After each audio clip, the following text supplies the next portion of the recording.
and my dear friends, welcome to my channel. Before starting the video, first of all, I'll tell you a motivational quotation. So my today's quotation is, education is the movement from darkness to light. यानी कि शिक्षा अंधेरे से प्रकाश की ओर ले जाने वाली एक यात्रा है। या यूँ आप कह लीजिए कि किसी अशिक्षित व्यक्ति को शिक्षा मिल जाए तो वो नई नई ऊंचाइयों को प्राप्त कर सकता है, नए नए आयाम बना सकता है। ठीक है, तो चलिए आप भी पढ़ाई करिए और नए नए आयाम बनाइए। चलिए आते हैं अपने वीडियो पर। अभी तक हमने जितना नरेशन पढ़ा था अब हम उसके आगे पढ़ेंगे और बहुत इंपॉर्टेंट चीज़ यहाँ पर आपके लिए लेकर आई हूँ जो कि बहुत ही यूजफुल होने वाली है। ठीक, देखिए सेंटेंस लिया है मैंने इसे, क्यों, कुछ तो खासियत है इसीलिए लिया है ना। अब देखिए क्या है इसे। The boy said to the teacher, which is the proper way to answer this question. ठीक, इसे हम दो तरीके से बना सकते हैं। कैसे, देखिए आपको पता है इंटेरोगेटिव सेंटेंसेस को कैसे चेंज किया जाता है इनडायरेक्ट में। ठीक है, तो इसीलिए मैं, हालांकि मैं इसके साथ आपको बताती चलूंगी लेकिन आपको प्रीवियस वीडियो भी देखना है। ठीक है, चलो पहले मैं ए डाल देती हूँ। The boy said to the teacher. The boy said to का क्या हो जाएगा, asked हो जाएगा। The boy asked the teacher.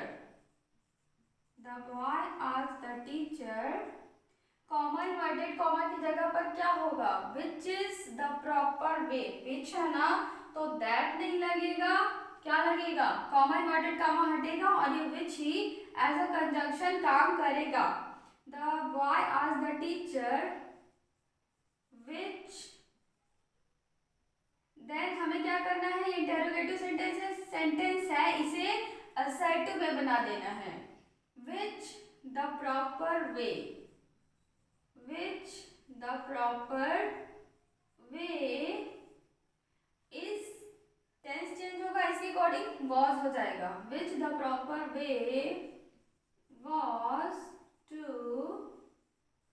Answer this का दैट हो जाएगा। The proper way was to answer that question, that question. Next, ये हमारा पहला तरीका हो गया। अब हम दूसरा देखते हैं कि दूसरा किस तरीके से ये बन पाएगा। बहुत ज्यादा चेंजेस नहीं है लेकिन ध्यान देने वाली बात है। The boy said to the teacher, again the boy asked the teacher, the boy asked the teacher, comma inverted comma हटेगा, विच लगेगा, विच the proper way, which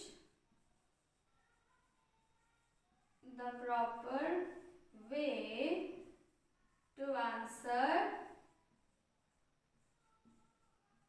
that, जिसका that हो जाएगा, to answer that question was।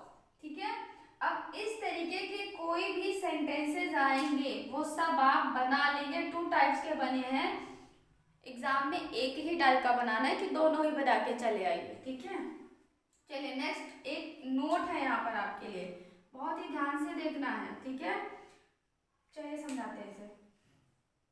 If the reported speech is the past tense and expresses the sense of having an action of a certain time, यानी कि यदि reported speech में past tense में कोई sentence है और उसमें यह भाव व्यक्त होता है कि कोई कार्य निश्चित समय पर हो रहा है, तो हम रिपोर्टेड स्पीच के सेंटेंस को चेंज नहीं करेंगे।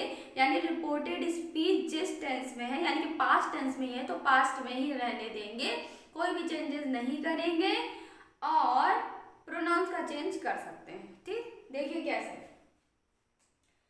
तो यही आपको लिखा हुआ है, ये इंग्लिश में है, मैंने आपको हिंदी में बता दिया। चलिए एक बार और कहेंगे तो बता दें। ठीक है, यानी कि reported speech, okay, if the reported speech in the past tense and expresses the sense of having an action of a certain at a certain time. अगर रिपोर्टेड स्पीच का जो सेंटेंस है वो पास्ट टेंस में है और उसमें कोई कार्य एक निश्चित समय पर हो रहा है, तो हम पास्ट टेंस का जो वाक्य है टेंस को चेंज नहीं करेंगे, एज इट इज लिख देंगे, लेकिन प्रोनाउंस में चेंजेस करेंगे। और आगे देखते हैं क्या है। Often when and why clauses are used in past tense to express an action at a certain time. Often when and why time clauses होगा। चलिए यहाँ पर आप लगा लीजिए, यानी कि अक्सर ही when and why time clauses का यूज होता है पास्ट टेंस के सेंटेंसेस में एक निश्चित समय को व्यक्त करने के लिए। निश्चित समय पर कोई कार्य हो रहा है उसे व्यक्त करने के लिए when and why time clause का यूज करते हैं। चलिए देखते हैं कैसे। दो एग्जांपल्स मैंने ले रखा है, बाकी और आगे आप करेंगे, और कोई कंफ्यूजन होगा तो तुरंत आप कमेंट बॉक्स में पूछेंगे। चलिए, My sister said to me when I lived in Delhi, I often visited the India Gate. Okay? अब आप सोच रहे होंगे कि यहाँ पर तो when लगा, चलिए फिलहाल स्टार्ट करते हैं। My sister said to me. अब when लगा है, it doesn't mean that this sentence is in interrogate. ठीक है? This sentence is not an interrogative sentence. Simple सा ही क्या ही है, सिंपल सी एक बात कही गई है कि जब मैं दिल्ली में रहता था या रहती थी, I often visited the India Gate, मैं अक्सर ही इंडिया गेट देखने जाया करती थी या हमेशा ही। ठीक है, तो ये सिंपल सी एक बात कही गई, ये कोई वेन लग गया तो कोई क्वेश्चन नहीं पूछ लिया गया। ठीक है, इस चीज को ध्यान में रखिए। हम इसे बनाएंगे कैसे, देखिए, तो सेट टू का क्या हो जाएगा, टोल्ड हो जाएगा। अफर्मेटिव जैसा करेंगे, असर्टिव सेंटेंसेस का जिस तरीके से होता था वैसे ही करेंगे। चलिए, माई सिस्टर सेट टू का क्या हो जाएगा, told me, comma inverted comma हटेगा क्या, दैट अगेन एक सर्टेन टाइम है ना, when I lived in Delhi, यानी कि जब मैं दिल्ली में रहती थी तब की बात हो रही है। अब निश्चित समय हो गया ना कि जब वो रहती थी तब ऐसा करती थी। ठीक है, तो क्या करेंगे, टेंस चेंज नहीं होगा, प्रोनाउंस में चेंजेस आ जाएंगे। फर्स्ट पर्सन सब्जेक्ट के अकॉर्डिंग, माय सिस्टर, तो इस सब्जेक्ट के अकॉर्डिंग क्या हो जाएगा, when आई की जगह सी, when she lived in Delhi, again I का she often visited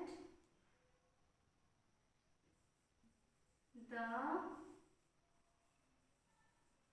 India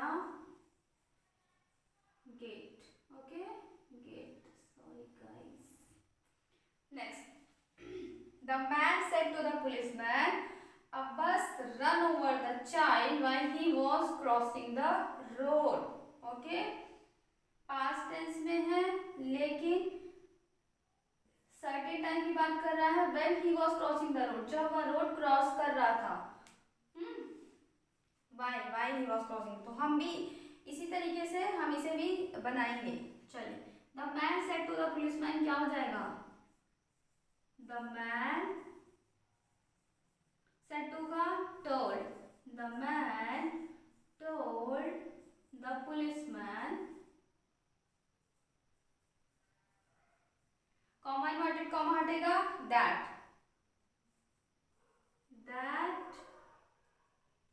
a bus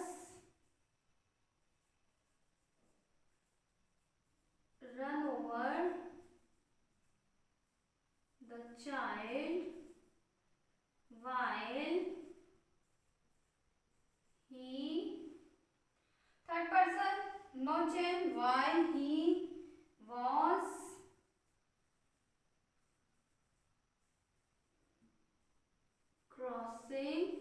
the